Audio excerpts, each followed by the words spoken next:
てちょんまげ打った時はね、こう裾も上がるしね、なんかスカッとした気持ちのいいね、感じになりますよ。曲げを打った時にこうデコピンをするっていう。デコピンね。もう昔僕は花子部屋だったんですよね、まだその頃。大師匠からね、ドラーっつって。げんこつをゴツンとげんこつもらって、後でやるって小遣いを後でやるって言われたんですけど、後で来なかったんですよね。まだ待っているということもう待ってても来ないですね。さあ新入幕若の勝、昨日は自分の相撲を取りました。時間です。さあ突っ張っていく若の勝です。残す藤亮が押し合いになった。藤亮が下がりません。若の勝をつく。藤亮が前に出ていく。体を入れ替えた。若の勝突っ張る。突き落とし。藤亮が勝ちました。いやいや見応えのある取り組みでした。いやそうですね。若の勝もね、やっぱり力つけてますよ。しっかりとね、引かないでね、どんどん前に突っ張って出てきましたけどね。最後はやっぱりこの藤亮がのね、この腰の重さで突き切れるのかなと思ったんですけどもね、藤亮がのこの腰がね崩れませんよね。そうですね。腰の位置がしっかりしてますよ。そこはね、なんとか下からね突っ張ってということで、この若の勝がね、頑張ってるんですけど、ここをね言い流したところまで良かったんですけど、この後ここからあと一歩二歩あるかと。そうなんです。ここいけるかなと思ったんですけどもね、これ我慢できなくなって崩れましたね。藤桜さんとかね、いましたよね。その前にも藤錦さんとかねいたのかな。竜電は柔道をずっと続けていたということで、相撲経験なく入門しています。親方もそうなんですよね。私はもう中学校3年間だけ冷やかしにやってただけです。欧勝海竜電です。過去3回の対戦いずれも欧勝海が勝っています。今年初場所うっちゃりで欧勝海が勝ちました。左四つ左を差して出ていく欧勝海、そのまま寄り切りました。休まず攻めた欧勝海が勝っています。竜電はちょっと元気なく受けるだけの相撲になってしまいました。欧勝海の出足が光りました。欧勝海は攻めましたよね。竜電右の上手取ったんですけどもね、上手をこの後取りますよね。ここで取ったところで取って上手を引きつけて一回残さなきゃいけないんですけどもね、欧勝海の回しが竜電の下に入ってますからね、完全に竜電の体が起き上がったから力が出なくなりましたね。もう腰の高さが全然違ったということですかね。欧勝海勝って初日が出ました。竜電は初日藤亮に敗れた後、これで連敗となりました。連敗のリクエストが多くてですね、今度神田にあるね正之助神田店と、江東区にある正之助深川白川店でね、このビスケットを置いていただくことになったんでね。そうなんですね。だから私はもう販売なんかしてませんけども、たくさんの人に聞かれるんですけど、今度この神田正之助さん、要するに正之助さんのね22代正之助のご子息がされている和菓子屋で置いてくれるということになったみたいです。ミレービスケットが置いてあるということです。ぜひ皆さんそちらにお問い合わせいただきたいと思います。柴田山部屋のホームページにもリンク貼ってますんで、見てください。翔猿御嶽海です。ちょっと手を出した翔猿、御嶽海刺そうとしますがこれを許しません。上手を引いた翔猿、先に攻めていきます。中に入った後ろ向きを送り出しました。翔猿勝ちました。翔猿初日から連勝、非常にうまい相撲を取りました翔猿です。もう中に入りました。そうですね。翔猿はやっぱりその辺の相撲の、ね、流れっていうのはうまいものがありますよね。相手は御嶽海ですからね。負け越し中の翔猿、今場所は東の15枚目。踏みとどまるだけでなく、大勝ちを狙いたいところですが、体はよく動いているようです。密着して中に入るんですね。そうですね。うまく揺さぶりながら中にですけども、やっぱりどこかでちょっと楽をしてねっていう勝ちにつなげたいというところ、その気持ちはやっぱり捨てなきゃいけないですね。絶対にはたいたり引いても大事なところなんですけどもね。昨日も翔猿戦は小手投げでちょっと引っ張り込む形になってしまって敗れた狼雅、そういうところがやっぱり潰していかなきゃいけないということですね。そうなんですよね。玉鷲と狼雅です。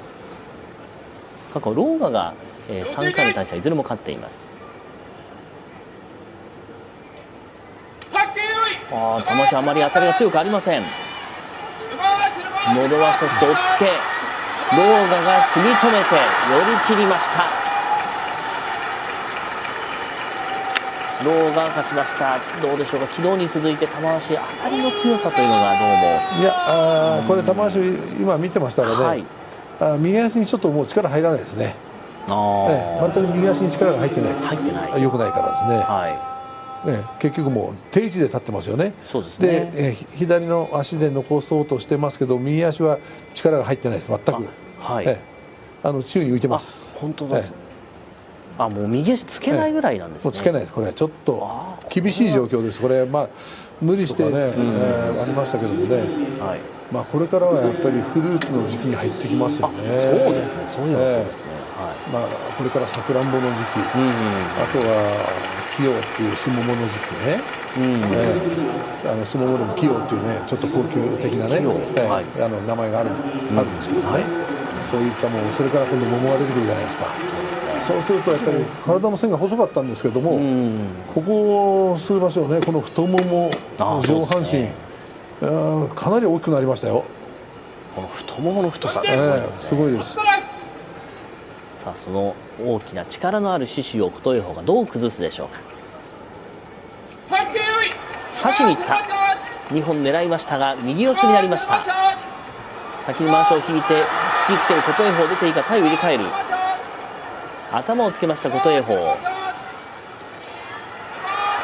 手が切れた、下手投げ、琴恵光が勝ちました。十分な形ではありませんでしたが、攻め続けて最後は下手投げです。先手で攻めていきました琴恵光です。いや、そうですね。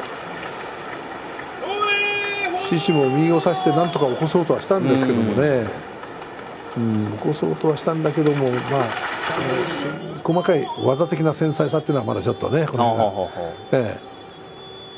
右から起こそうとしてるけれども、もっと起こし方があったという。そうですね。あそこはね、要するに相手もこうどんどん攻めてが来るんですけども、体の大きさがあればね、もっとガッと腰を構えてね、そしてこの右のね差し手をね、もっと肩甲骨からうまくね自分の肩をこう入れていくようにするといいんですけどもね。もっとこうねじ込むような感じで。で肩やっぱり動ける体勢を作っちゃうんですよね。ここも左決まってるように見えますけども。この下手投げ、一枚回して投げました。下手がうまくもうこう比較的まともに受けてしまってる。だからやっぱり大きな相手金峰山のその圧力をどう逃がして自分の体勢を作るかっていうところを考えなきゃいけないですね。立ち合い小柄ですが、こう胸からいく時早手ですから、金峰山としてはつきやすいのかもしれません。軍配返りました。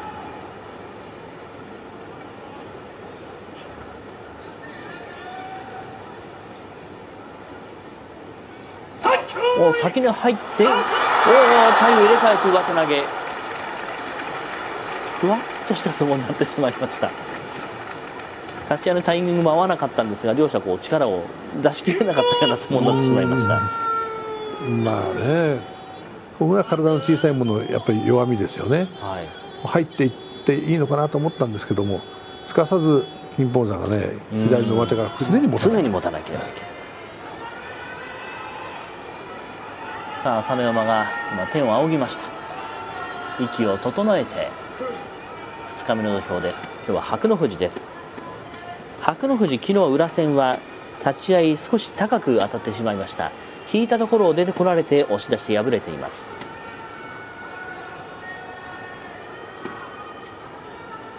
さあ、勢いのある相撲を取れるか白乃富士、そして自分の型に持ち込めるか朝乃山。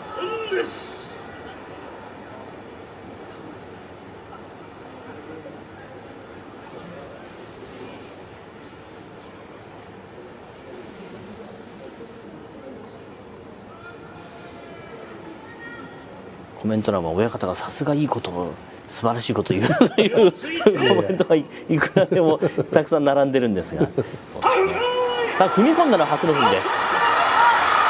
そのまま出ていきました。受け身になってしまいました朝乃山です。物言いがつきました。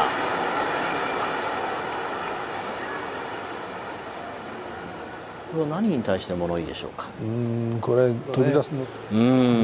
さあ話し合いが終わりました。ただいまの競技について説明いたします。行司軍配は朝乃山に上がりましたが、朝乃山のかかとが先に出ているのではないかと物言いがつき、協議した結果、朝乃山のかかとが先に出ておりましたので、行司軍配差し違いで伯乃富士の勝ちといたします。朝乃山の右のかかとが先に出ていたということで伯乃富士の勝ちとなりました。伯乃富士は早い立ち合いで、前に出て攻めてきましたけどね、微妙とは微妙ですよね。微妙ですからいろいろとこう、細かく見たんだと思いますけどね、なかなかこの画面で見ても立ち合いは伯乃富士ですよ。右からのね喉は突きっぱなしてね、よく伸びましたけどね、これね、いいとこになっちゃうじゃないですか。僕らの時はそんなもう右も左も分かんなくて入ってきて、そうですね、もう素質さえあればみたいな感じがありましたけどね。こうやってぶつかっていくんだって言われてね、なんかね首突っ込みながらやってましたけどね。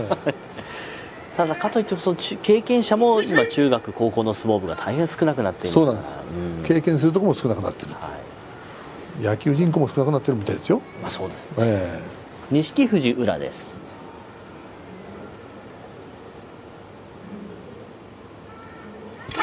両者頭からいった、突っ張る錦富士、起こした、押し出しました錦富士です。会心の相撲です。よく見て突っ張って宇良を起こしました。宇良みたいなうるさい相手にはやっぱりこういうふうになんですかね、脇を締めながら当たっておいて、低い体勢で保とうとしてますけども、受け身になってますよね、宇良が。こうやって受け身になって体が起きてしまったらもう全くそうした歴史が、紡がれてきたからこそ朝白龍、そして欧勝馬、この2人が土俵に上がってそして対戦することになります。欧勝馬は日体大柏から日本体育大学に進学しまして、学生1年からレギュラーでした。共に学生時代も学生相撲で活躍しました。さあ初顔です。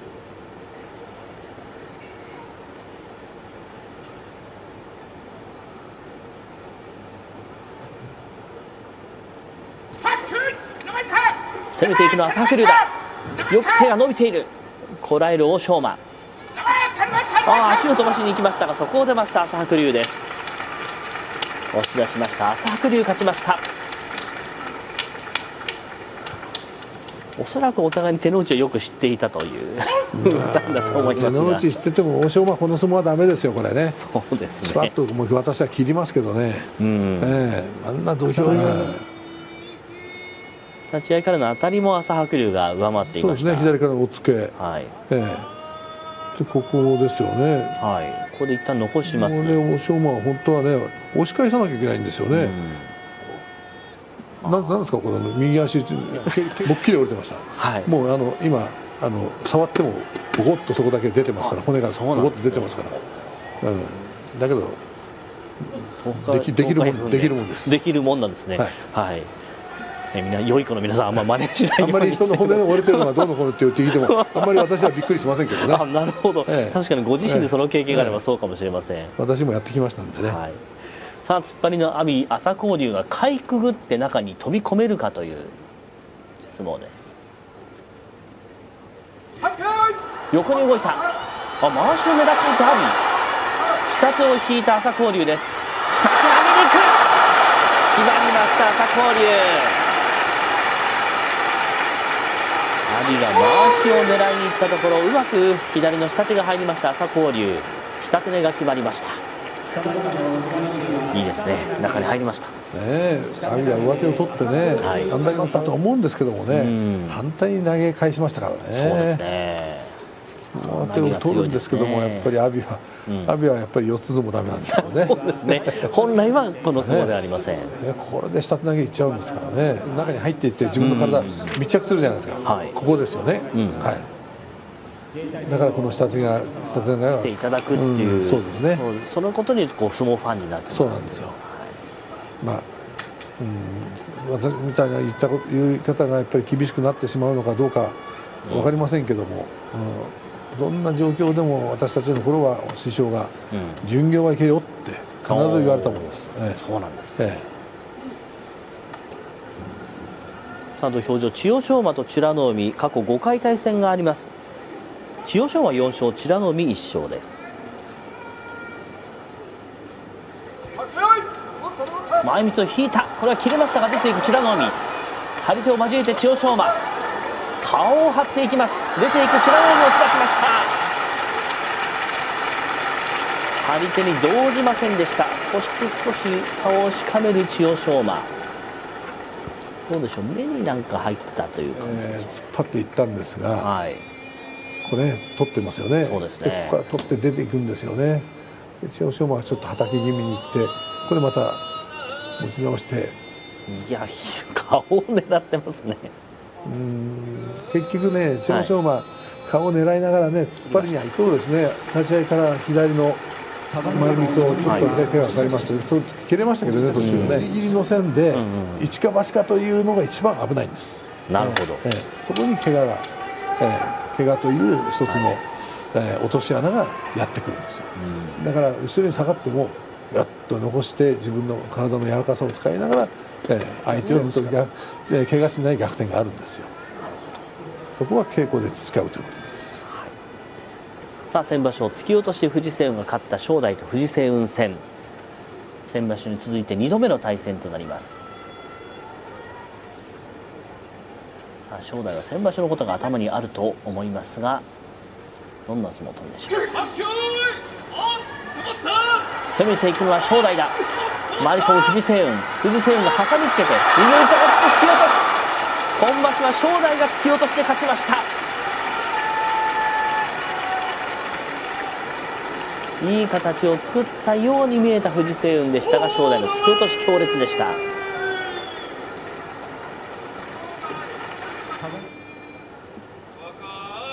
立ち合い後、そこから出ていくのはまずは正代でした。後方の瞬間にまた同じような体勢になるのかなって感じでしたけどね。右入って左押っつけなんですが、そうですね。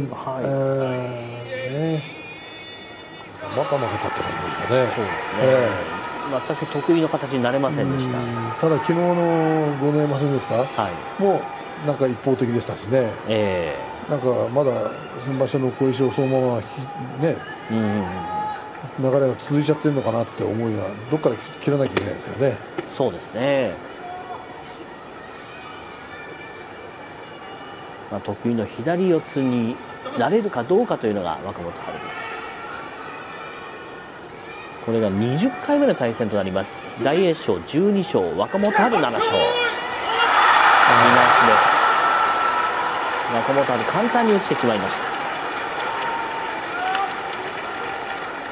こうしてみると若元春ちょっと元気がないですか。勝利の神様に見放されたみたいな感じですよね、これね。今日もあっけないですよね、これね。そうですね。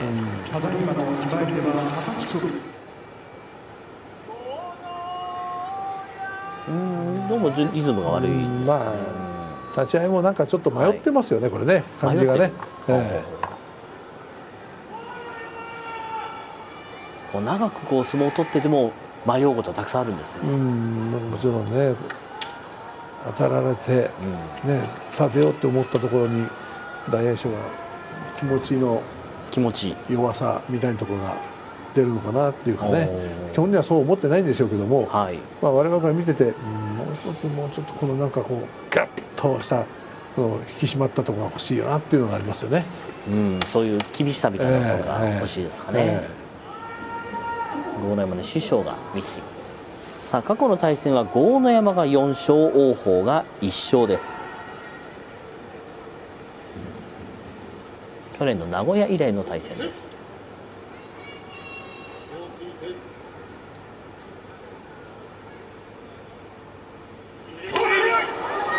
立ち合いいい当たり、王鵬が前に出ました。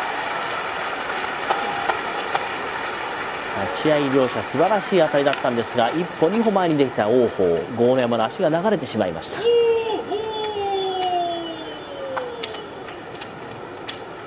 もう思い切って2人とも当たっていきました。当たってきましたけどね。で、足が揃ってしまって、はい、そして体が下向いたと、こういうことですよね。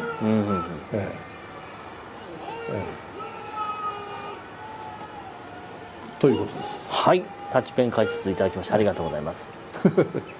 はい、伸びました。伸びました。はい、上半身前に来ました。はい、上半身はさせない。はい、ということでしたと。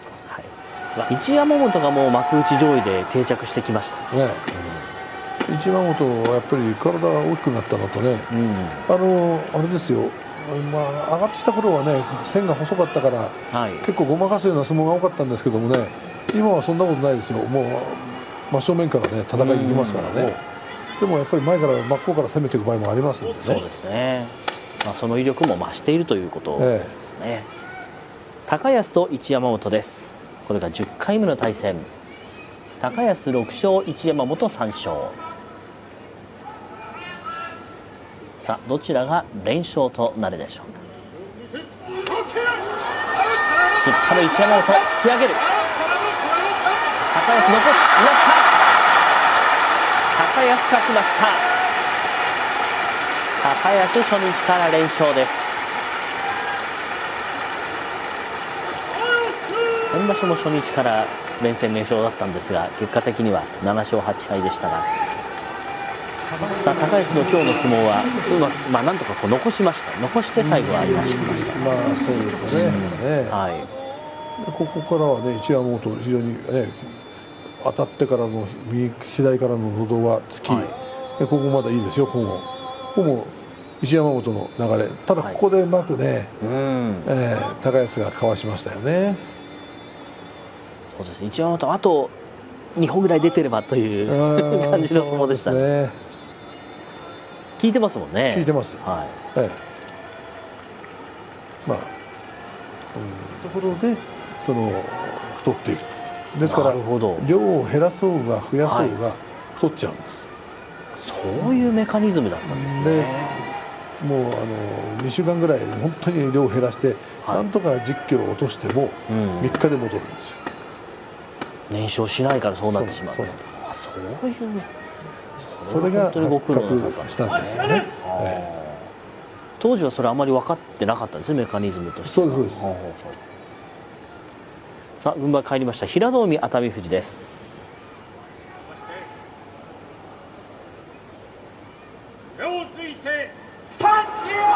まわしを狙う。右に入った上手を先に引いたのは平戸海だ。頭をつける。低い体勢、平戸海。抱える熱海富士。平戸海が前に出る。寄り切りました、平戸海です。先手を取って低く攻めてうまく取りました平戸海です。いや、平戸海はいい相撲でしたね。いや、いいですね。大きい相手に対して低いところからですね、しっかり中に入っていって立ち合い鋭く踏み込んだ平戸海。熱海富士はね、体でどんどん出ていくんですけどもね、ここで低い体勢作りましたよね。頭をつけます。そして左の上手がしっかり効いてるのと、熱海富士の左もうまく嫌ってますよね。そうですね。ぜひ右の下手取った時にこう引きつける。柏、相撲少年団、中学に上がりまして、中学を卒業して入門をしています。琴勝峰は埼玉栄に進学しまして、でも中学時代から全国優勝など全国クラスの活躍を続けてきていました。共に少年時代からよく知るという感じです。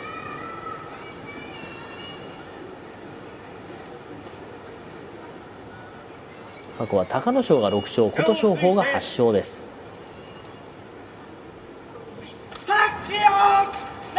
手を伸ばすのは隆の勝だ。あっさり勝負は決まりました。し出し隆の勝です。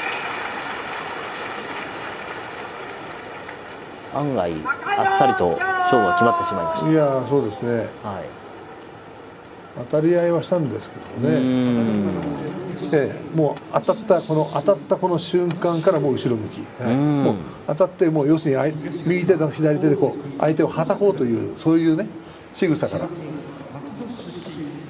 もうちょっとこう前に出る相撲を見たかったですけどね、狙うんだという気持ちがある。いやまだまだ、はい、やっぱり小さな体で無理しちゃってますからね、そこはね。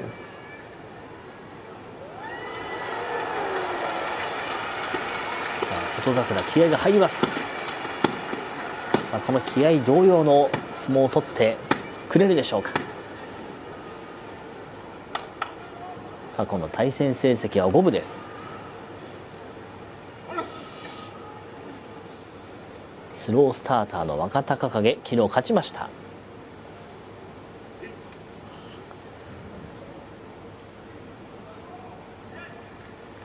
先に手をつく若隆景。さあ低い当たりだ、攻めていく琴櫻、残す右の下手を引きました若隆景。琴櫻も右が入った、胸が合う。上手を引いたのは若隆景、引きつけて出る、振り回す琴櫻、しかし出る、寄り切りました若隆景です。低く攻めて十分な形を作った若隆景が寄り切りました。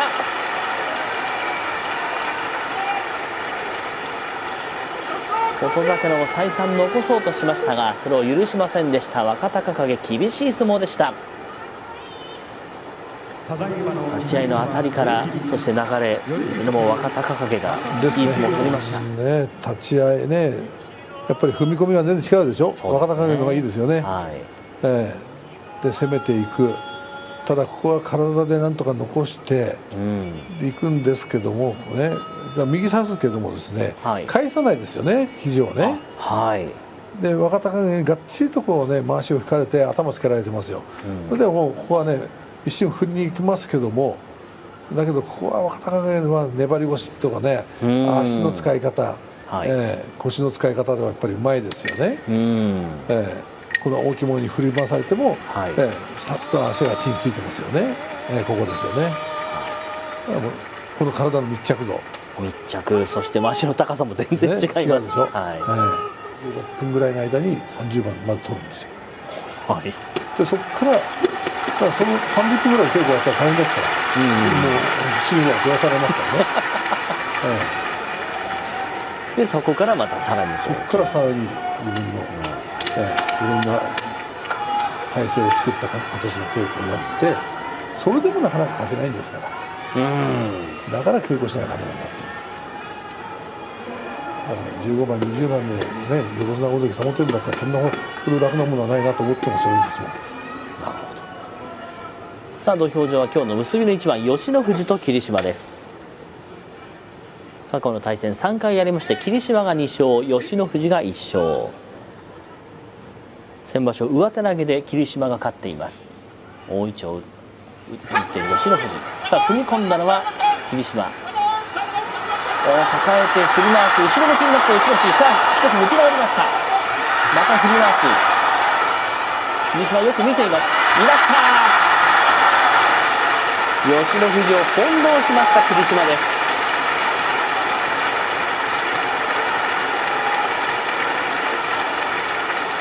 力強さというよりは吉野富士をいろいろ動かして、そして最後は叩き落としたという感じになりました霧島です。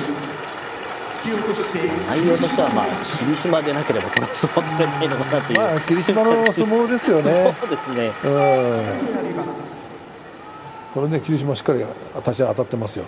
吉野富士も攻めてはいくんですけども、でこれねこう手を取ります。いっちゃったでしょ。反対に後ろ向きになりましたよね。でここもなんかこう霧島の方がしっかりとね腰が座ってますよ。吉野富士バタバタしてるだけですよね。バタついてるだけとね、結局最後こう昨日の霧島の技と同じになりました。そうですね。霧島はその下半身はもう本当に安定した状態ということなんですね。吉野富士はもう体全体がバタバタバタバタとね、バタバタしてるだけであって、とにかく勝機を見出すポイントはなかったですね、吉野富士はね。なるほど。しかし霧島こう、いろんな引き出しといいますか、こう相手を横向きにしたりとか。そうですよ。相手今日もね、相手をよく見てましたしね、よく見えたんじゃないですか。なるほど。今日から休場となりました。今日対戦予定でした藤ノ川が不戦勝ということになります。結びの一番に、取り組まれていましたから、これから藤ノ川が土俵に上がりまして、不戦勝の勝ちを豊昇龍、本日より休場。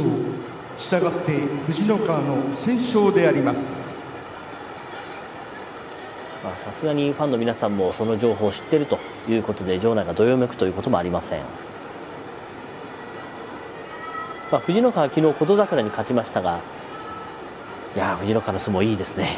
いやもう今日不戦ですけど勝っちゃいましたね。でも藤ノ川の相撲っていうのは本当にこの小兵でね、このいい相撲を取るんで、見たかったですね。そうですね。土俵上では上戸による弓取り式が行われています。上戸は立浪部屋、今場所は東の幕下の22枚目、今日天童山との一番相撲がありましたが押し出して勝っています。幕下の3枚目まで番付上がったことがある弓取り式が終わりまして、今日2日目の取組が終了しました。この後は芝田山親方が選ぶ今日の一番をたっぷり振り返ります。弓取り